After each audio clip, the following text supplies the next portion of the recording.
20세기 초 프랑스에서는 사진 기술이 발전하게 되었고, 그로 인해 회화의 기록인 그림은 사실처럼 담는 것이 의미가 있을까? 마티스는 그러한 고민을 해봅니다.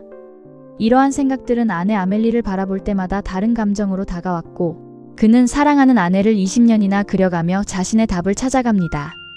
낯선 모델은 계속 관찰을 해야 하지만 아내는 언제나 곁에 머물기에 다른 형태를 여러 감정들로 표현할 수 있었어요.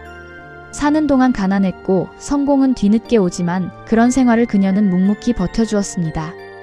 미안함과 사랑의 감정들을 담아 그녀를 바라보았고 색은 언어를 가지고 캔버스에 하나씩 더해 담겨갔습니다.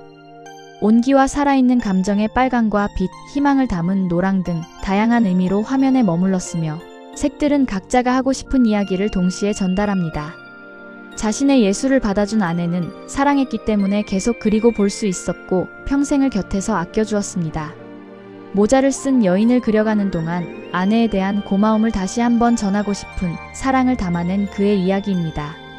다음 미술품은 자연 속에서 사람들이 잠시 쉬어갈 수 있도록 담아낸 프리드리히의 이야기입니다. 어머니와 형제들의 연속된 죽음으로 프리드리히는 깊은 트라우마를 가지게 됩니다. 특히 동생이 눈앞에서 익사한 사건은 평생의 아픔과 슬픔으로 남았습니다. 이러한 경험은 그의 그림 속의 죽음과 고독, 그리고 자연이라는 주제로 담겨갑니다. 나폴레옹 전쟁이 끝난 뒤 사람들은 갈 곳도 삶의 목표도 잃은 채 서 있었습니다. 내가 살고 있는 이 땅의 아름다움이 그들의 마음을 어루만져 줄 수 있지 않을까?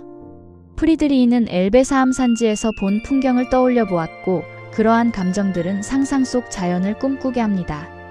봉우리에 올라 바라보는 대자연은 위대하고 그 앞에서 나란 존재는 한없이 작아집니다. 그림 앞에 서는 순간 우리는 모두 방랑자가 되어 자연을 함께 느끼게 되죠. 산을 오를 때 함께했던 지팡이는 자신의 곁에 놓이며 나란히 바라보는 풍경은 그렇게 아름다웠습니다. 걱정과 고민은 잠시 내려놓고 자연을 천천히 만끽하셨으면 좋겠습니다. 안개바다 위의 방랑자는 자신 스스로를 돌아보게 하는 그가 우리에게 건넨 선물 같은 작품입니다. 다음 미술품은 사람들의 따뜻한 온기를 찾아가며 그려냈던 르누아르의 이야기입니다. 몽마르트르의 주변을 거닐며 르누아르는 사람들을 관찰해 나갑니다. 풍차에서 간 밀가루로 만든 빵인 갈레트와 와인이 있기에 사람들이 머물게 되었고 간단한 음식과 춤을 즐길 수 있어 서민들의 놀이 공간으로 자리합니다. 여러 날, 여러 시간대에 걸쳐 르누아르가 바라본 사람들의 기억은 다양한 모습으로 겹쳐져 표현됩니다. 무도회의 혼잡함과 정신없는 장면들은 사라지고 좋았던 시간만이 화면 속에 남아 있습니다. 그래서 누구의 모습인지 알 수 없으며 기억 속의 그들은 그림 안에서 서로 만나 무도회장으로 들어옵니다. 파리는 겉으로는 화려했지만 산업화로 노동은 힘들어졌고 시민들은 짧은 휴식과 즐거움을 갈망했어요. 그가 표현한 갈레트는 일상적이면서도 따뜻한 분위기를 담고 있어 그런 의미로 사용했을 것입니다. 평범한 삶은 거창하지 않아도 된다는 그의 언어는 모두가 주인공인 모습으로 이곳에 있습니다. 물랭드라 갈레트의 무도회는 사람들의 온기가 머문 따스했던 기억으로 남게 됩니다. 다음 미술품은 그림을 그리고 싶었던 마음의 순수함을 담아낸 루소의 이야기입니다.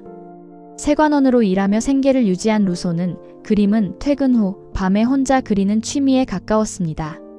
가난하고 아마추어 같다는 이야기들은 자신을 힘들게 했지만 루소는 자신이 좋아하는 그림을 그리고 싶어서 그렸습니다. 이유는 그것만으로도 충분했고 그는 꿈을 빌려 자신이 하고 싶은 이야기를 그 속에서 펼쳐봅니다. 힘든 하루를 마치고 돌아온 루소는 집시가 되어 그림 속에서 잠시 쉬어가기로 했어요. 그 속의 집시는 내일을 위해 여전히 지팡이를 놓지 않고 있습니다.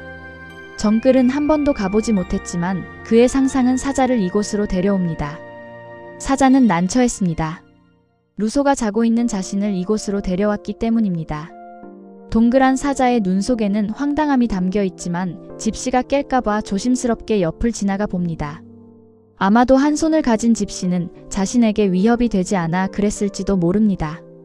미술계에서도 인정받지 못하는 삶 속에서 그는 자신의 그림으로 그 모습을 담아내고자 했을 것입니다.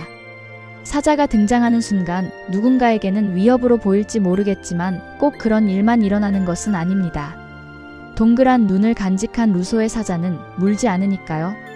19세기 말 프랑스는 산업화와 도시화의 경쟁 속에서 현실이 점점 차갑게 느껴지던 시기였습니다.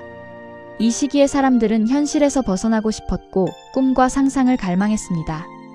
잠자는 집시는 그러한 시대적 욕망을 담아낸 그의 선물 같은 작품일 것입니다.